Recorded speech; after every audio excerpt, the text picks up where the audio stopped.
정읍시 감곡면 소년이 기업가에서 교수가 되기까지.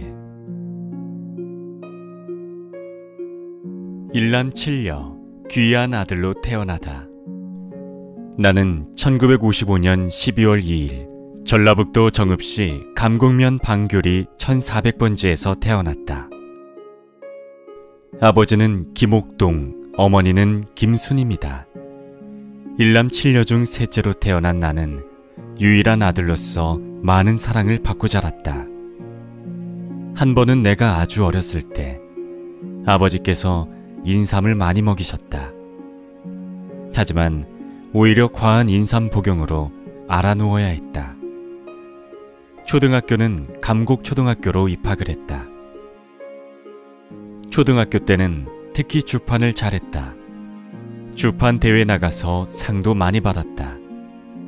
주판 실력으로는 나 김용기를 따라올 사람이 없었다. 또한 기계체조, 특히 뜀틀의 재능을 가지고 있었다. 뜀틀 높이가 조금씩 높아지고 내가 그것을 넘어설 때 그 쾌감이 좋았다. 중학교는 신태인읍에 있는 신태인 중학교로 입학을 했다. 집에서 학교까지 4km 거리로 항상 걸어 다녀야 했다.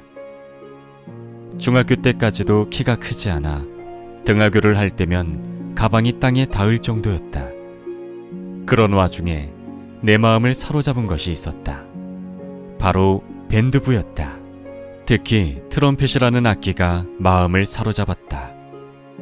트럼펫을 부는 선생님의 모습이 멋있게 느껴졌다. 갑자기 그 밴드부에서 그 음악하는 걸 보니까 굉장히 하고 싶은 생각이 들었는데, 그것도 뭐 아무라도 하는 거 아니고, 그러다 보니까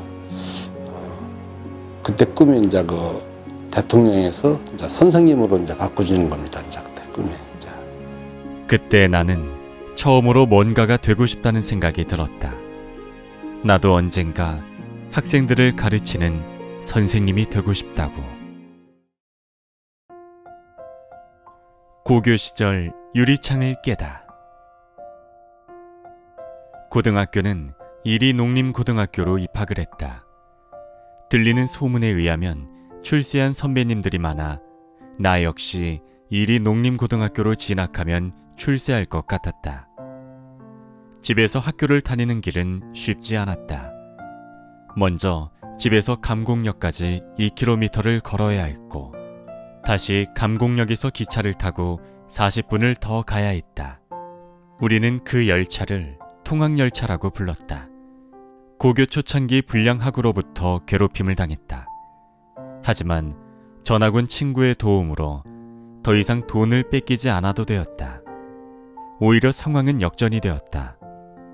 아마도 지금 나의 사업적 성공은 그 당시부터 사람을 잘 다루는 데 있었던 것 같다. 또한 가슴 아픈 추억도 있다. 아버지 형제는 오나 미녀로 아버지가 장남이었다. 동생들을 챙기셔야 했기에 늘 경제적으로 사는 게 힘들었다.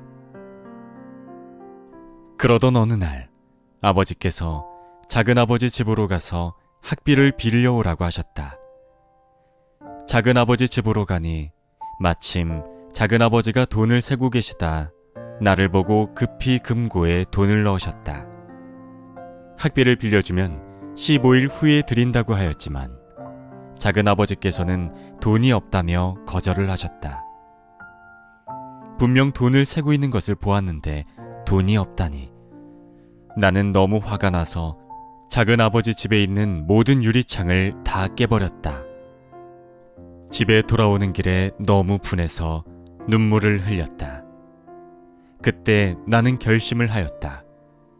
내가 돈을 많이 벌어서 반드시 당신보다 더 잘 살겠다고. 작은아버지가 돌아가시고 나서 영전 앞에서 제가 작은아버지한테 고맙다고 했어요. 예, 고맙다고 했는 거니, 만약에 그때 당시에 작은아버지가 나를 갖다가 이렇게 참 힘들게 아니었다면은 내가 돈을 벌어야 되겠다. 그런 악심은 안 품었을 것이다. 부산에서 첫 직장 생활을 시작하다. 고등학교 졸업 후 부산에서 첫 직장을 얻었다. 남포동에 있는 교재 관련 회사였다. 그 후 다시 청과물 시장 중매인 서기로 일을 했다. 주판을 사용해야 했기에 적성에 꽤 잘 맞았다. 약 1년간의 부산 생활은 새로운 경험이었지만 제대로 된 직장을 다니고 싶다는 욕구가 생겼다. 1978년 울산에 있는 현대전공의 취업 면접을 보았다. 20명을 뽑는데 면접관이 자신에게만 반말을 하는 것이다. 나는 몹시 불쾌했고 면접관을 쏘아보았다. 이상했다. 그걸로 끝이라고 생각했던 면접에서 내가 합격을 한 것이었다. 알고 봤더니 그 면접관이 이리농림고등학교 대선배였던 것이다. 그렇게 대기업에서 회사 생활을 시작하였다. 품질관리팀에서 일을 하였는데 고등학교 선배님이 후배인 나를 잘 챙겨주셨던 것 같다.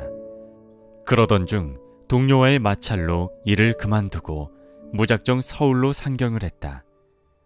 오갈 데 없는 나를 받아준 곳은 사촌 누나네 집이었다. 사당동에 살았습니다. 사당동을 그때부터 들어오셨어요? 그렇죠. 이제 그때 누나가 사당동에 지금 말하면 산동네죠. 산동네. 예, 산동네에 살았었는데 지금은 이제 재개발돼가지고 전부 이제 아파트 쪽이 됐지만은 그때 당시에는 산동네였어요. 지금도 생각하면 넉넉하지 않은 살림에 사촌 동생을 친동생처럼 대해준 사촌 누나가 고맙게 느껴진다. 처음 서울 생활 동안은 별로 하는 것 없었다. 그렇게 지내다 여의도 전경련 회관을 지을 당시 후배를 도운다는 생각으로 잠깐 닥트 기술을 배웠다. 그때 배웠던 닥트 기술이 지금의 나를 이끌어줄 원동력이 될지는 꿈에도 생각하지 못했다. 닥트 일을 한다고 와서 좀 도와달라. 그래서 나는 그런 일을 안 넣는다 했더니 직장 구할 때까지만 와서 도와주고 직장을 구하고 나면은 가도 된다. 일단 돈 벌면은 좋은 건데 왜 뭐 안 나오냐 해서 뭐 동생 말도 들어보니까 뭐 맞는 말이 그래. 도와주러 갔는데 그 일이 내가 사업하는 계기가 된 거죠, 이게. 예. 이라크에서 가족을 그리워하다. 1980년 9월에는 이란 이라크전이 발발하게 된다. 전쟁 중이었지만 이라크에 가면 큰 돈을 벌 수 있다는 말에 나는 가족들에게 비밀로 하고 이라크로 향했다. 한국을 떠나는 공항에서 다른 동료들은 가족들이 나와서 배웅을 해주었다. 하지만 나는 혼자 몸으로 고국을 떠나야 했기에 그때의 쓸쓸함은 아직도 잊을 수가 없다. 이라크 가가지고 제일 처음에 느낀 것은 숨이 탁 막힌다. 굉장히 더운 날씨. 예. 숨이 탁 막히고 두 번째 느끼는 것은 이란 이라크하고 싸우는 게 계속 뭐 라디오에서는 계속 나오고 뭐 국내 TV 방송에서도 계속 나왔다 하더라고 이게. 예상대로 이라크에서의 생활은 쉽지 않았다. 낮에는 뻘뻘 끓어오르는 열기와 싸워야 했고 밤이면 밀려드는 외로움과 싸워야 했다. 그제서야 가족에게 편지로 나의 상황을 알렸고 그 소식을 안 부모님은 당장 아들을 한국으로 되돌리기 위해 이 핑계 저 핑계로 나를 설득시켰다. 하지만 부모님들도 나의 의지를 꺾지 못했다. 머나먼 고국 땅에서 게다가 전쟁 중인 나라에 있는 아들을 생각하면 잠조차 제대로 못 주무셨을 것이라 생각된다. 한국에서 날아오는 편지는 내가 웃을 수 있는 유일한 시간이었다. 가족과 친구들이 보내온 편지를 읽고 있으면 많은 위안이 되었다. 그렇게 1년간의 이라크 생활을 마치고 한국으로 무사히 돌아오게 된다. 부모님이 정해준 천생연분 짝을 만나다. 이라크에서 돌아온 후 나는 새로운 꿈이 생겼다. 자격증 없이는 한계가 있다는 생각이 들었다. 낮에는 일을 하고 밤에는 학원을 다녔지만 고된 노동의 피곤함 탓에 결국 기사 자격증은 따지 못했다. 좀 더 열심히 했으면 좋았을 걸 하는 후회가 밀려왔다. 이리저리 일을 하다 보니 남들에 비해 결혼이 늦었다. 고향에서는 부모님이 결혼을 재촉하셨다. 32살이 되던 해 급하게 전북 신태인읍에서 중매로 아내 신복순을 만났다. 수수하고 귀여운 인상이 좋았다. 첫눈에 반했다. 부모님들이 맺어준 인연이기에 서로 의심이 없었다. 제가 26. 그럼 내가 31. 그 부모님이랑 같이 만났을 거예요. 같이. 다 같이? 예, 부모님들하고 양가 인상이 참 좋더라고요. 지금도 인상이 좋은데 그때도 참 얼굴이 참 부드럽고 인상이 참 좋았어요. 네, 좀 나눴죠. 뭐 취미 생활이라든가 뭐 그런 거 나눈 것 같아요. 한 1시간 정도 다방에서 차 마시면서 이런 일 저런 얘기 한 거 생각이 나네요. 맞선을 보고 나서 약혼식을 했어요. 바로 1월 달인가? 몇 달 안 돼서 바로 예, 약혼식을 하고 나서 이제 내려오고 왔다 갔다 했죠. 그저 좋은 사람이라는 생각이 들었다. 그렇게 몇 개월이 지나 1984년 4월 13일 신태인읍에서 결혼을 했다. 가장의 책임감으로 성실하게 일하다. 서울 동작구 사당 4동 연립주택 2층에서 첫 신혼집을 얻었다. 전세 200만 원짜리 집이었다. 신혼방으로 가려면 주인집을 지나야 했다. 화장실도 주인과 같이 써야 했다. 여간 불편하지 않을 수 없었다. 하지만 신혼의 달콤함은 불편함마저 행복으로 느껴지게 했다. 나는 그의 을지로 한창 공용에 입사하여 본격적으로 닥트 사업을 배웠다. 가정이 생기자 한 가지 뚜렷한 목표가 생겼다. 우리 가정을 위해 열심히 일을 하는 것이었다. 그렇게 마음을 먹자 모든 상황들이 점점 더 나아졌다. 1986년 첫째 딸 김민정이 태어났다. 지금껏 느껴보지 못한 행복이었다. 그 후 2년 뒤 집을 옮기고 1988년 둘째 아들 김진욱이 태어났다. 혼자 서울 생활을 시작했던 나에게 3명의 가족이 생긴 것이다. 둘째까지 생기니 더욱 책임감이 생겼고 나는 더욱더 열심히 일을 했다. 닥트 사업은 건강한 우리 가족처럼 건실하게 성장했다. 청와대, 현대반도체, 인터컨티넨탈 등 굵직굵직한 프로젝트에도 참여를 했다. 주변 사람들이 많은 도움을 주었고 나는 그 도움에 보답하고자 최선을 다했다. 상신 아파트, 다가구 주택 등을 거치며 현 방배 4동에 다가구 주택을 매입하였다. 열심히 일한 만큼 운도 따라주었고 자녀들도 잘 자라주었다. 네, 좀 힘들기는 했지만 내 자식이기 때문에 힘들다고 생각을 안 하고 키웠죠. 밤새도록 아파서 울 때도 없고 밤새도록 있을 때도 있었고 하나 없고 하나 걸리고 시장 보러 다니고 그랬죠. 그 골목에 장이 서요. 장이 서길래 이제 시장 보러 간 거죠. 애를 이제 이렇게 손을 잡고 가서 제가 잠깐 손을 놓고 물건들을 이것저것 보는 사이에 없어진 거예요, 애가.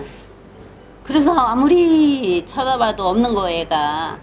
그래서 1시간쯤 됐을까요? 아무리 찾아도 없길래 이제 파출소에 신고하러 갔죠. 신고하러 갔는데 거기서 울고 있는 거예요. 그래서 어떻게 된 거냐 그랬더니 어떤 할머니가 울고 있으니까 데려다가 파출소에다 데려다 놨대요. 그래서 찾았어요. 늦은 나이에 공부를 시작하다. 1987년 유창 공조 대표로 1997년에는 유창 ENC 주식회사 대표이사로 취임한다. 사업이 성장할수록 배움에 대한 열망도 커졌다. 1999년 연세대 경영대학원 최고 경영자 과정을 시작으로 2000년 중앙대 건설대학원 최고 경영자 과정, 2001년 서울대 칼스 GELP 최고위 과정, 2004년 광운대 부동산대학원 최고위 과정을 수료했다. 최고위 과정을 거치며 만났던 인연들이 다시 사업에 도움을 주기도 했다. 사업의 규모는 커져갔고 세무에 대한 지식은 더욱 필요했다. 그런 절실함으로 2009년 장안대학교 세무회계학과에 입학을 했다. 늦은 나이에 학부에 입학해서 다시 공부를 한다는 일은 쉬운 결정은 아니었다. 하지만 늘 나를 믿고 지지해주는 아내가 있어 더욱 힘을 낼 수 있었다.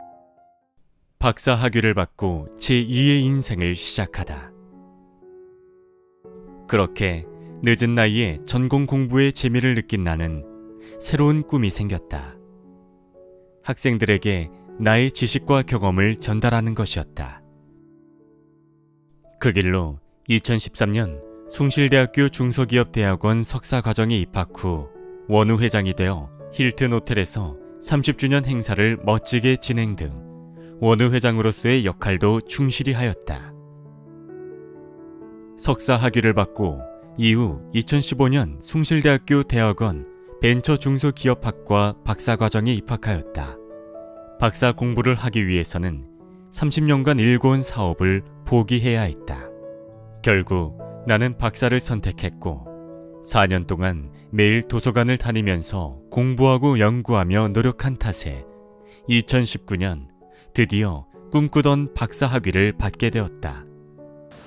그렇죠. 사업도 30년을 하면서 힘들었다고 봐야 되겠지만은 박사 과정을 하면서 그때 입학 전까지는 내가 경험이 많으니까 참 남들보다는 굉장히 쉬울 거다 생각을 했었는데 공부를 하면 할수록 자꾸 이제 어려워지니까 많이 힘들었죠. 이제 그때는. 뿐만 아니라 숭실대학교 총동문회 수석 부회장과 숭실대학교 120주년 행사 준비위원장을 맡아 봉사하기도 하였다. 나는 힘들 때마다 긍정적인 마음을 갖기 위해 수만 번을 기도하였다. 할 수 있다고, 포기하지 않겠다고. 젊은 사람들도 석사학위와 박사학위를 받기 위해서 체력과 정신력을 끊임없이 소모해야 한다고 한다. 손자를 볼 나이에 연신 피곤한 눈을 비벼가며 이 자리까지 왔으니 스스로 대견함이 느껴진다. 2019년 9월, 현재 그토록 원하던 교수로서의 삶을 숭실대 대학원에서 시작하게 되었다. 참으로 감사한 일이 아닐 수 없다. 묵묵히 지지해주고 응원해준 가족들이 있기에 더욱 감사하다. 아버님 이번에 박사학위 무사히 잘 수료하신 거 정말 진심으로 축하드립니다. 축하드립니다. 정말 고생 많으셨습니다. 고맙고 사랑해. 신우기. 아빠 고생 많으셨고요. 앞으로는 계속 하고 싶은 거 계속 하시면서 행복하게 되세요. 그래, 사랑합니다. 고맙다. 2019년에는 딸 김민정과 사위 이건철 사이에서 외손자 이우진이 태어났다. 내 인생에 귀하디 귀한 선물이 아닐 수 없다. 사는 동안에 내 삶에 미쳐라. 미쳐보면 즐길 줄 안다. 내 삶의 개척자는 나뿐이다. 크루즈 여행을 다녀오다. 인천공항에서 시애틀에 도착한 후 프린세스 크루즈선을 타고 알래스카 8박 10일 여행을 하였다. 우리 인생에서 너무나 즐거운 여행이었다. 일행들은 우리를 인꼬 부부라고 불렀고 행사가 있을 때마다 우리 부부가 빛이 났던지 자신들이 들러리가 된 것 같다며 농담을 하기도 하였다. 마음이 맞는 친구들이 있어 매년마다 부부 여행을 해외로 간다. 하와이, 사이판, 태국, 베트남, 호주, 뉴질랜드, 말레이시아, 싱가포르, 백두산 등 지금은 아내를 위해 동유럽 여행을 준비 중이다.